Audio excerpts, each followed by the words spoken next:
friends, welcome back to Yummy Tummy Kitchen. இன்னைக்கு நம்ம பார்க்க போற ரெசிபி வந்து ஒரு whole wheat pizza. So pizza ஓட பேஸ் வந்து whole wheat flour வச்சு பண்ணது. அதுக்கு அப்புறம் டாப்பிங், அதுக்கு மேல உள்ள pizza sauce, அதுக்கு அப்புறம் அதோட டாப்பிங்ஸ் எல்லாத்தையும் நம்ம அதெல்லாம் எடுத்துக்கலாம். Hi friends, welcome back to Yummy Tummy Kitchen. இன்னைக்கு நம்ம பார்க்க போற ரெசிபி வந்து ஒரு whole wheat pizza தான். So from scratchல இருந்து ஒரு நல்ல ஒரு ஹெல்தியான whole wheat flour pizza எப்படி பண்றதுன்னு பார்த்திடலாம். வாங்க வீடியோக்குள்ள போலாம். ஃபர்ஸ்ட் வந்து ஈஸ்ட்டை வந்து ஆக்டிவேட் பண்ணிடலாம். ஸோ இதில் வந்து 1 கப் வார்ம் வாட்டர் இருக்குது. அதில் வந்து 1 table spoon sugar, 2 teaspoon east இதை போட்டு இதை வந்து ஒரு 5 நிமிஷம் அப்படியே ஓரத்தில் வச்சுருங்க. இந்த ஈஸ்ட் வந்து நல்லா ஃபோமியாக ஆக்டிவேட் ஆகணும். இப்போ டோ வந்து ரெடி பண்ணிடலாம். இதில் வந்து 3 கப் கோதுமை மாவு வச்சுருக்கேன். ஸோ அதில் வந்து 1.5 டீஸ்பூன் சால்ட் ஆட் பண்ணிக்கோங்க. ஸோ இந்த டோவை நல்லா மிக்ஸ் பண்ணிவிட்டு நம்ம ஆக்டிவேட் ஆன அந்த ஈஸ்ட் வாட்டரை வந்து நம்ம ஆட் பண்ணிடலாம். கொஞ்சமாக ஆலிவ் ஆயில், ஒரு 3 tablespoon olive oil add பண்ணிக்கோங்க.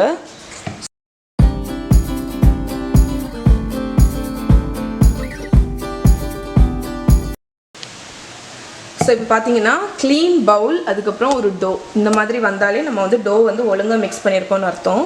ஸோ இப்போ வந்து நான் ஒரு டேபிள் ஸ்பூன் ஆலிவ் ஆயில் மேலே ஊற்றி டோவில் வந்து நல்லா அப்ளை பண்ணி வச்சிடுறேன். ஸோ இப்போ ஈஸ்ட் போட்டிருக்கிறதுனால இந்த டோ வந்து அட்லீஸ்ட் ஒரு 2 hours வந்து டபுள் ஆகணும். வந்து இப்போ ஒரு துணியை வச்சு கவர் பண்ணி இதை வந்து ஒரு வார்ம் பிளேஸில் ஒரு 1 மணிக்கூர்லேருந்து 2 மணிக்கூரில் ரைஸ் ஆகிடும். வந்து 2 தக்காளி வந்து கட் பண்ணி வச்சுருக்கிறேன்.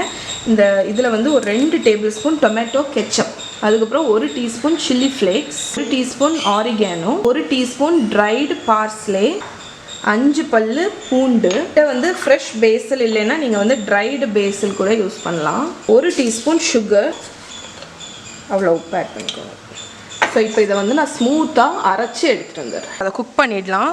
2 டேபிள் ஸ்பூன் ஆலிவ் ஆயில் ஒரு பாத்திரத்தில் ஊற்றிக்கோங்க. அதில் வந்து நம்ம அரைச்ச பாஸ்தா அண்ட் பீஸா சாஸை ஆட் பண்ணிடுறோம். கொஞ்சம் கலர் வேணும் அப்படிங்கிறதுனால நான் வந்து காஷ்மீரி ரெட் சில்லி பவுடர் மட்டும் ஆட் பண்ணுறேன். ஸோ இப்போ இது வந்து ஒரு 10 minutes குக் ஆகட்டும். நம்மளோட சாஸ் வந்து ஒரு 5-10 நிமிஷம் வந்து கொதிச்சிட்ருக்கு. ஸோ திக்காயாச்சு. ஸோ இந்த ஸ்டேஜில் நம்ம இதை அடுப்புலேருந்து எடுத்துடலாம். பீஸா டோ வந்து கிட்டத்தட்ட 1.5 மணிக்கூர் ரைஸ் ஆகிட்டுருக்கு. ஸோ இங்கே பாருங்கள், ஆல்மோஸ்ட் டபுள் ஆகிடுச்சு. வந்து பீஸா வந்து நம்ம திரட்டிடலாம். இதில் கொஞ்சம் ஆலிவ் ஆயில் ஊற்றிருக்கேன். நான் பண்ண டோவில் பாதி டோ எடுத்திருக்கேன். ஸோ பீஸா வந்து நம்ம ரோலிங் பின்னெல்லாம் வச்சு உருட்ட வேண்டாம். இப்படி கையை வச்சே நீங்கள் வந்து ஸ்ப்ரெட் பண்ணுங்கள்.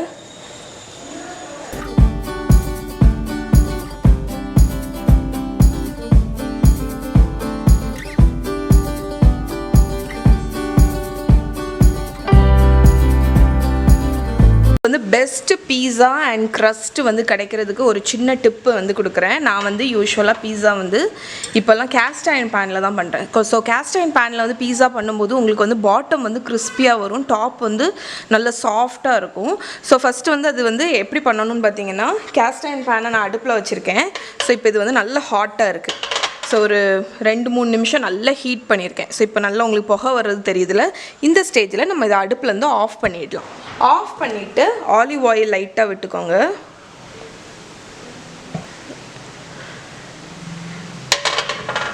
அதுக்கப்புறம் நம்ம திரட்டி வச்சுருக்கிற இந்த பீஸாவை வந்து நம்ம ஆட் பண்ணிடலாம்.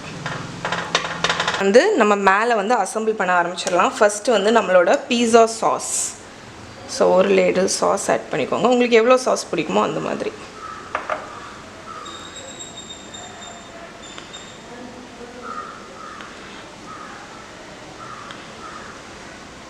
நான் வந்து onion, capsicum and 2 colour capsicum வந்து கட் பண்ணியிருக்கேன். அதை போட்டுடலாம்.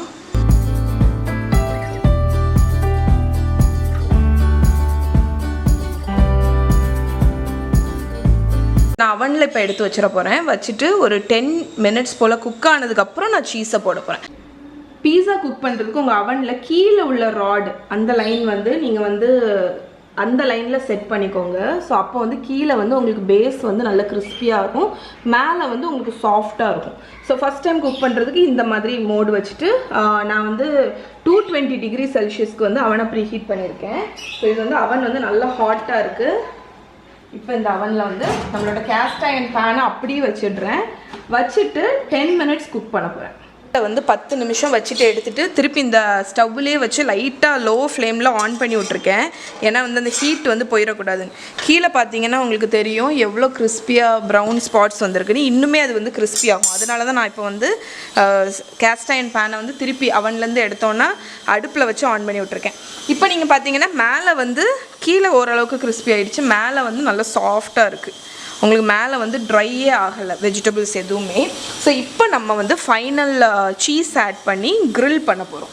மாசரலா சீஸ், பீஸா சீஸ்ன்னு கிடைக்கும். அதை வந்து உங்களுக்கு எவ்வளோ வேணுமோ அவ்வளோ தூரம் மேலே வந்து தூக்கி விட்டு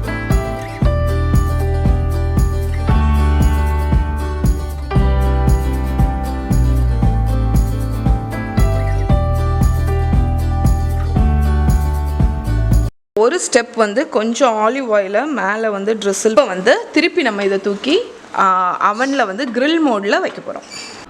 ஸோ இப்போ நான் அவனை வந்து க்ரில் மோடில் செட் பண்ணியிருக்கேன். ஸோ அப்போ வந்து உங்களுக்கு டாப் வந்து நல்ல கிறிஸ்பியாக வரும். அதாவது சீஸ் வந்து கொஞ்சம் பப்ளியாக அந்த மாதிரி ஆகும். ஸோ ரேக்கும் வந்து நான் மேலே தூக்கி வச்சுருக்கேன். அவன் வந்து ஃபுல் டெம்பரேச்சரில் இருக்குது. என்னோடது வந்து 250 வந்து க்ரில் மோடில் ஹையஸ்ட் டெம்பரேச்சரில் இருக்குது. இது லிட்ரலி உங்களுக்கு வந்து 2 மினிட்ஸ் தான் ஆகும். ஸோ பக்கத்துலேயே இருந்து பார்த்து எடுத்துருங்க. ரொம்ப நேரம் விட்டிங்கன்னா உங்களுக்கு சீஸ் வந்து ரொம்ப கிறிஸ்பி ஆகிடும். ஸோ நம்ம பீஸா வந்து லிட்ரலி 3 மினிட்ஸ் தான் க்ரில் ஆச்சு. ஸோ எவ்வளோ அழகாக பப்ளியாக இருக்குது பாருங்கள். ஸோ ஃபைனல் வந்து கொஞ்சம் ஆரிகானோ ஹர்ப்ஸ் ஏதாவது இருந்துச்சுன்னா உங்களுக்கு வேணும்னா நீங்கள் மேலே வந்து போட்டுக்கலாம். இதை வந்து நம்ம இந்த கேஸ்ட் அயர்ன் பேன்லேருந்து ரிமூவ் பண்ணி நம்மளோட போர்டில் வச்சிடுவோம்.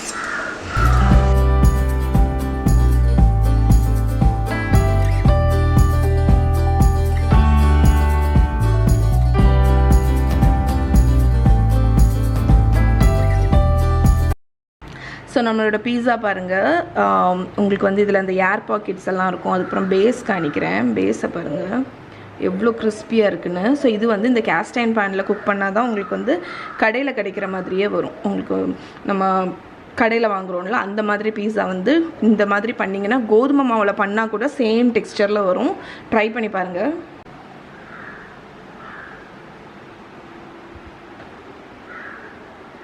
ஸோ நம்மளோட சூப்பரான பீஸா ரெடி ஆகிடுச்சு. ஸோ கோதுமை மாவுலேயே உங்களுக்கு வந்து சூப்பராக இருக்கும். டேஸ்ட் பண்ணிடலாம்.